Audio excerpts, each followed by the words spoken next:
សូមស្វាគមន៍មកកាន់កម្មវិធីចម្លើយសម្រាប់ថ្ងៃនេះចែករំលែកនៅចំណេះដឹងសំខាន់ចម្លើយជាក់ស្ដែងចំពោះបញ្ហាជួបប្រទះក្នុងជីវិតរស់នៅប្រចាំថ្ងៃ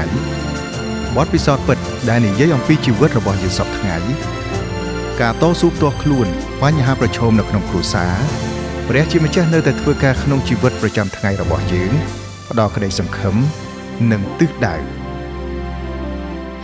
សូមស្វាគមន៍ប្រិយមិត្តទាំងអស់មកកាន់កម្មវិធីចម្លើយសម្រាប់ថ្ងៃនេះកម្មវិធីចម្លើយសម្រាប់ថ្ងៃនេះគឺជាកម្មវិធីខ្លីមួយដែលអាចជួយឲ្យជីវិតរបស់លោកអ្នកកាន់តែប្រសើរឡើងកម្មវិធីយើងថ្ងៃនេះនឹងលើកយកនៅប្រធានបទទាក់ទងនឹងការអត់ធ្មត់និងការអធិដ្ឋានព្រះបន្ទូលនៃព្រះប្រទាននៅប្រាជ្ញាដ៏ជ្រាលជ្រៅអំពីរបៀបបង្កើតឲ្យមានការអត់ធ្មត់និងការអធិដ្ឋានដែលជាគុណសម្បត្តិដ៏សំខាន់ដែលនាំមកនៅអំណរក្នុងជីវិតរបស់អ្នកដោយការអនុវត្តតាមគោលការណ៍ព្រះគម្ពីរសម្រាប់ការអត់ធ្មត់និងការអធិដ្ឋានអ្នកអាចបង្កើតឲ្យមានចំណងដ៏រឹងមាំមួយ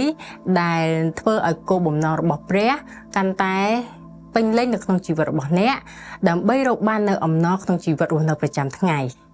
ការអត់ធ្មត់គឺជាគុណសម្បត្តិមួយក្នុងចំណោមគុណសម្បត្តិផ្សេងៗទៀតដែលគ្រប់គ្នាត្រូវការប៉ុន្តែមានមនុស្សតិចណាស់បងប្អូនដែលចង់អភិវឌ្ឍឲ្យមានគុណសម្បត្តិនេះក្នុងជីវិតរបស់ខ្លួនយើងទាំងអស់គ្នាចារស់នៅក្នុងពិភពលោកមួយដែលចង់បានអ្វីភ្លាមចង់បានអាហារភ្លាម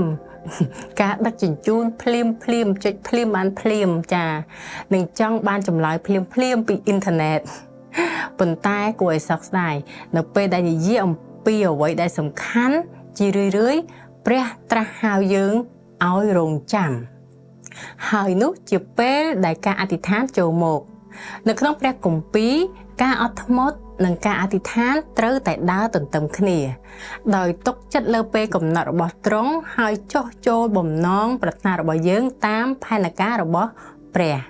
ប៉ុន្តែវាមិនមែនងាយស្រួលនោះទេពេលខ្លះយើងអធិដ្ឋានអត់ឃើញលទ្ធផលភ្លាមសោះហើយនោះហើយ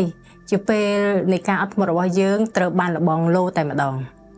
ដោយព្រះគម្ពីរត្រាស់ហៅយើងឲ្យមានការអត់ធ្មត់ព្រះបន្ទូលនៃព្រះពេញដោយសេចក្តីរំលឹកថាការអត់ធ្មត់មិនត្រឹមតែជាគុណសម្បត្តិល្អប៉ុណ្ណោះទេប៉ុន្តែក៏សំខាន់សម្រាប់ជីវិតនៃជំនឿរបស់យើងផងដែរលោកប៉ុលដែលជាអ្នកដើរតាមព្រះយេស៊ូវបានសរសេរសម្បត្តិទៅកាន់ប្រជាជនអាស៊ីថាការអត់ធ្មត់គឺជាផលផ្លែមួយក្នុងចំណោមផលផ្លែផ្សេងទៀតនៃព្រះវិញ្ញាណបរិសុទ្ធនោះមានន័យថានៅពេលយើងចម្រើនក្នុងការដើរជាមួយព្រះការអត់ធ្មត់គួរតែអភិវឌ្ឍដោយឯកឯងនៅក្នុងជីវិតរបស់យើងប៉ុន្តែតើវាកើតឡើងដោយរបៀបណាដែរ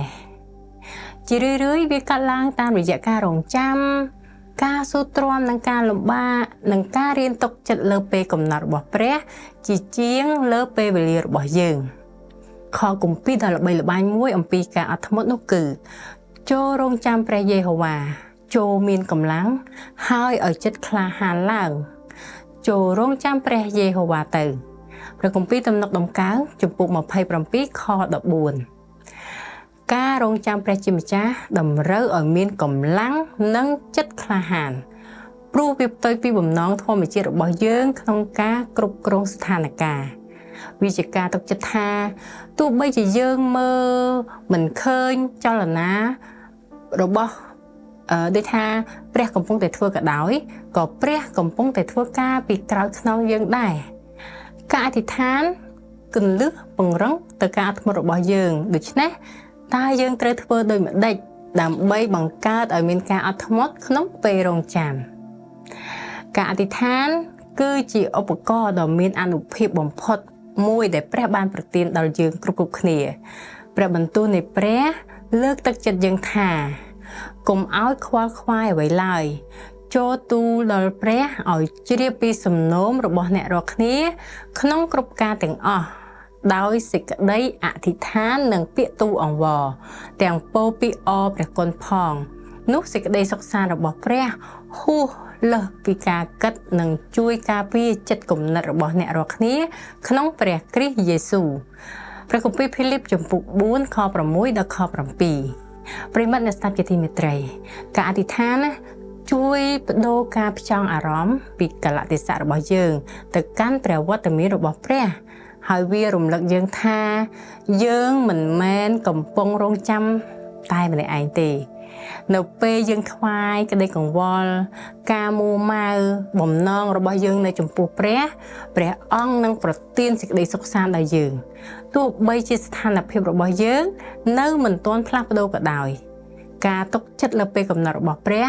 មិនមែនពេលវេលារបស់យើងនោះទេហើយបញ្ហាដ៏ធំបំផុតមួយនៅក្នុងការអត់ធ្មត់និងការអធិដ្ឋានគឺជាការទទួលស្គាល់ថាពេលកំណត់របស់ព្រះជារឿយៗមិនស៊ីនឹងពេលវេលារបស់យើងឡើយយើងអាចអធិដ្ឋានសម្រាប់អ្វីមួយហើយរំពឹងចង់បានចម្លើយភ្លាម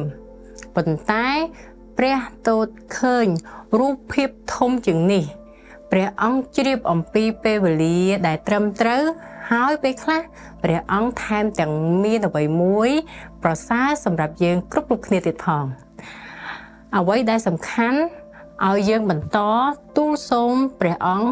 តាមពេលវេលារបស់ទ្រង់ព្រះប្រទានសេចក្តីសន្យាដ៏អស្ចារ្យទាំងនេះដល់យើងនៅក្នុងព្រះគម្ពីរថាតែអស់អ្នកណាដែលសង្ឃឹមដល់ព្រះយេហូវ៉ាវិញនោះនឹងមានកម្លាំងចម្រើនជានិច្ចគេនឹងរត់ទៅឥតដែលហត់ហើយនឹងដើរឥតដែលល្វើយឡើយអេសាយជំពូក40ខ31ការសង្ឃឹមរង់ចាំព្រះមិនមែនជាការអង្គុយដេកចាំអត់ធ្វើអ្វីនោះទេប្រិមិត្តប៉ុន្តែជាការទុកចិត្តយ៉ាងសកម្មវាជាការជ្រើសរើសជឿថាទោះបីជាយើងស្ថិតនៅក្នុងភាពស្ងៀមស្ងាត់ក៏ដោយក៏ព្រះអង្គនៅតែស្មោះត្រង់ដដែលហើយនៅពេលដែលយើងអធិដ្ឋាននិងរង់ចាំព្រះអង្គនឹងចម្រើនកម្លាំងដល់យើងគ្រប់គ្នាទ្រង់នឹងរៀបចំយើងសម្រាប់ព្រះពរនាពេលខាងមុខដូច្នេះការរស់នៅដោយអត់ធ្មត់នៅក្នុងជីវិតប្រចាំថ្ងៃការអនុវត្តការអត់ធ្មត់តាមរយៈការអធិដ្ឋានមិនមែនសម្រាប់តែពេលសំខាន់ធំប៉ុណ្ណោះទេប៉ុន្តែក៏អនុវត្តចំពោះជីវិតប្រចាំថ្ងៃផងដែរមិនថាការរងចាំឱកាសការងារការប្រោសឲ្យជាឬក៏ការបង្ហាញទិសដៅផ្សេងទេសូម្បីតែព្រះគុណក្នុងការដោះស្រាយជាមួយមនុស្សពិបាកក៏ដោយក៏ការអត់ធ្មត់ជួយយើងឆ្លុះបញ្ចាំងពីអត្តចរិតរបស់ព្រះផងដែរព្រះបន្ទូលនៃព្រះប្រទាននូវរូបភាពដ៏ស្រស់ស្អាតអំពីការអត់ធ្មត់ថាដូច្នេះបងប្អូនអើយចូលមានចិត្តអត់ធ្មត់រហូតដល់ព្រះអង្គម្ចាស់យើងមកចុះមើលកសិកររងចាំភោគផលដ៏វិសេសដែលកើតចេញពីដីដោយចិត្តអត់ធ្មត់រហូតទាល់តែបានភ្លៀងធ្លាក់មកខាងដើមរដូវនិងចុងរដូវអ្នករាល់គ្នាក៏ដូច្នេះដែរចូលមានចិត្តអត់ធ្មត់ចូលតាំងចិត្តឲ្យខ្ជាប់ខ្ជួនត្បិតព្រះអង្គម្ចាស់ចិត្តយាងមកហើយព្រះគម្ពីរយ៉ាកុបជំពូក5ខ7ដល់ខ8ប្រិយមិត្តអ្នកស្ដាប់ជាទីមេត្រីកសិករមិនគ្រាន់តែព្រោះគ្រាប់ពូជថ្ងៃនេះហើយរំពឹងចង់បានផលថ្ងៃស្អែកនោះទេគាត់ទុកចិត្តលើដំណើរការទាំងដឹងថាការលូតលាស់ពិតជាត្រូវការពេលដូចគ្នាដែរនៅពេលដែលយើងអធិដ្ឋានយើងព្រោះគ្រាប់ពូជនៃជំនឿទាំងទុកចិត្តថាពេលកំណត់ដ៏ឥតខ្ចោះរបស់ព្រះយើងនឹងមើលឃើញសេចក្តីល្អរបស់ទ្រង់ជាក់ជាមិនខានសេចក្តីសន្និដ្ឋានការអត់ធ្មត់និងការអធិដ្ឋានមិនអាចដាច់ចេញពីគ្នាបានទេនៅពេលយើងអធិដ្ឋានយើងរៀនរងចាំព្រះហើយនៅពេលដែលយើងរងចាំយើងរីកចម្រើនក្នុងការអត់ធ្មត់វាត្រូវការឲ្យមានការទុកចិត្តលើព្រះហើយវាមិនមែនជារឿងងាយទេប៉ុន្តែវាស័ក្តិសមជានិច្ចកាលណាយើងទុកចិត្តលើពេលវេលារបស់ព្រះពឹងអាងលើព្រះបន្ទូលរបស់ទ្រង់ហើយបន្តស្មោះត្រង់ក្នុងការអនុវត្តនោះព្រះអង្គនឹងបំផ្លាស់បំប្រែយើងទ្រង់ប្រទានសេចក្តីសុខសាន្តដល់យើងនៅក្នុងការរងចាំហើយទ្រង់ប្រទានកម្លាំងនៅក្នុងទុក្ខលំបាកប្រទានអំណរក្នុងផែនការដ៏ឥតខ្ចោះរបស់ទ្រង់ដូច្នេះមិនថាអ្នកកំពុងតែរងចាំអ្វីទេសម្រាប់ថ្ងៃនេះចូលមានកម្លាំងបន្តអធិដ្ឋាននិងបន្តទុកចិត្តត្រង់ចុះព្រះកំពុងធ្វើការហើយពេលកំណត់របស់ទ្រង់តែងតែល្អឥតខ្ចោះជានិច្ច នៅក្នុងពិភពលោកមួយដែលជារឿយៗចង់បានការឆ្លើយតបភ្លាមៗណាការអត់ធ្មត់និងការអធិដ្ឋានគឺជាជំរើសពិបាកមែនទែនប៉ុន្តែគុណសម្បត្តិទាំងពីរនេះគឺជាគន្លឹះសម្រាប់ជីវិតដែលគួរព្រះハរតីព្រះ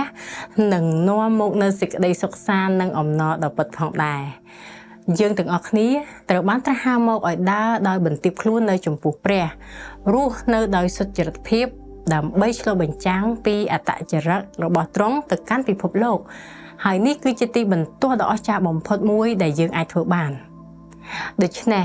ចូលស្វែងរកព្រះអង្គម្ចាស់យ៉ាងអស់ពីចិត្តហើយអំពាវនាវរកព្រះនាមទ្រង់ចូលថ្វាយក្តីកង្វល់របស់អ្នកដល់ព្រះអង្គម្ចាស់ចុះព្រះអង្គនឹងឆ្លើយតបពីអធិដ្ឋានរបស់អ្នកជាក់ជាមិនខានត្បិតព្រះអង្គម្ចាស់តែងតែគោរពសន្យារបស់ទ្រង់ចំពោះយើងគ្រប់គ្នាខ្ញុំសង្ឃឹមថាប្រិយមិត្តអ្នកស្ដាប់នឹងបន្តស្ដាប់កម្មវិធីរបស់យើងនៅសប្តាហ៍ក្រោយតាមពេលវេលានឹងម៉ោងដដែលយើងនឹងជួបគ្នាតាមពេលកំណត់សូមចាំថាព្រះជាម្ចាស់ស្រឡាញ់អ្នក